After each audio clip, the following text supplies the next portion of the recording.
നീ എന്താ ഈ മുറിയിൽ തന്നെ ഇരിക്കുന്നത്?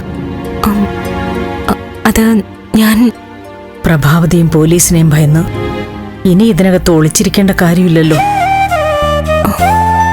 ഇനിയും ഞാൻ നിനക്കുള്ള ഭക്ഷണം ഇവിടെ കൊണ്ടുവന്ന് തരുമോ? അങ്ങനെയല്ല.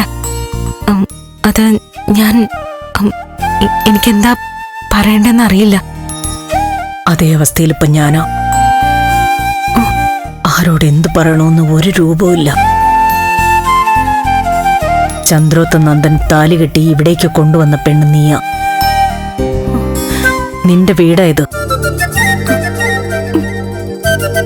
കഴിഞ്ഞതെല്ലാം ഒരു സ്വപ്നമായി കണ്ട് മറക്കണമെന്ന് ഞാൻ പറയുന്നില്ല. പക്ഷെ പഴയതൊക്കെ മനസ്സിലിട്ട് പുതിയ ജീവിതം നഷ്ടപ്പെടുത്തണ്ട. ഇവിടെ എല്ലാവർക്കും ഒപ്പം നീയും വേണം.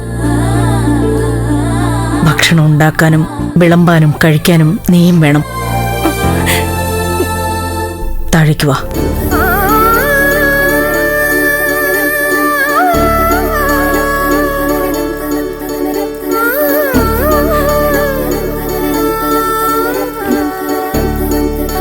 ദേവികയ്ക്ക് സാരിയെ ചേർച്ച.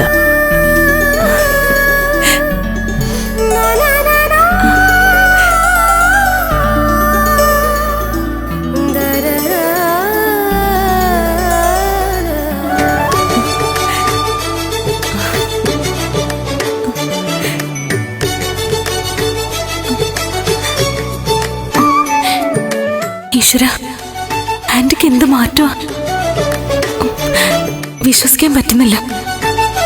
ഇവിടെ ജീവിക്കാൻ ഇത് മാത്രം മതി എനിക്ക്.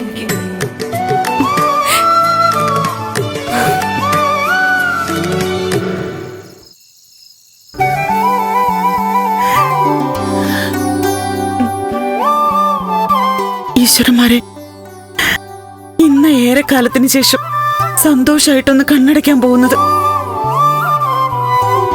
ഉറക്കമില്ലാത്ത രാത്രികളൊക്കെ കഴിഞ്ഞു പോയിരിക്കുന്നു. ദേവിക്ക് വേണ്ടിയിട്ടുള്ള നേർച്ചകളൊക്കെ ഒന്നൊന്നായിട്ട് നടത്താനുണ്ട്. ഒരു കടവും ബാക്കിയിട്ടേക്കില്ല.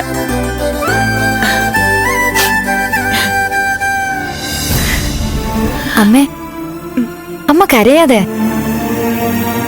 സന്തോഷം നിയന്ത്രിക്കാൻ പറ്റണില്ല. നമ്മുടെ കഷ്ടകാലമൊക്കെ കഴിഞ്ഞു. ഇനി നമുക്ക് അന്തസ്സോടെ തലയുയർത്തി നിൽക്കാം. ചോദ്യം ചോദിക്കാനോ തറപ്പിച്ച് നോക്കാനോ കുത്തി പറയാനോ ആരും ഉണ്ടാവില്ല. മാധവേട്ടൻ എത്രയും പെട്ടെന്ന് ഇങ്ങനെ വന്നിരുന്നെങ്കിൽ. ഈ സന്തോഷ വാർത്ത ആദ്യം അറിയേണ്ടത് മാധവേട്ടനാ. അച്ഛൻ പത്രങ്ങളിലൂടെയൊക്കെ കാര്യങ്ങൾ അറിഞ്ഞിട്ടുണ്ടാവും അമ്മേ. അതൊക്കെ അറിഞ്ഞോട്ടെ. നീയേ ആ സെക്രട്ടറിയുടെ നമ്പറിലേക്ക് ഒന്ന് വിളിക്കേ. അച്ഛനോട് നേരിട്ട് പറയാം.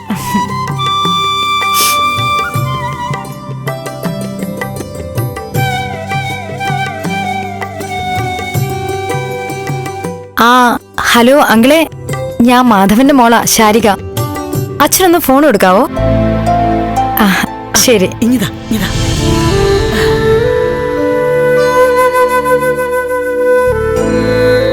മാധവേട്ട, നമ്മുടെ മോള് അറിഞ്ഞോ? എനിക്ക് എന്താ പറയേണ്ടതറിയില്ല. മാധവേട്ടനും കൂടെ ഇവിടെ വേണമായിരുന്നു. മാധവേട്ടന്റെ പ്രാർത്ഥനയാ നമ്മുടെ മോളെ. അതെ മാധവേട്ട, എത്രയും പെട്ടെന്ന് ഇങ്ങോട്ട് വാ. ഇനി ഏതൊക്കെ ക്ഷേത്രത്തിൽ പോവാനുണ്ട്?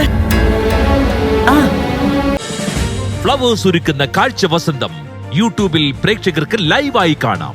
ഫ്ലവേഴ്സ് കോമഡിയിൽ ജോയിൻ ചെയ്യൂ, ആസ്വദിക്കൂ.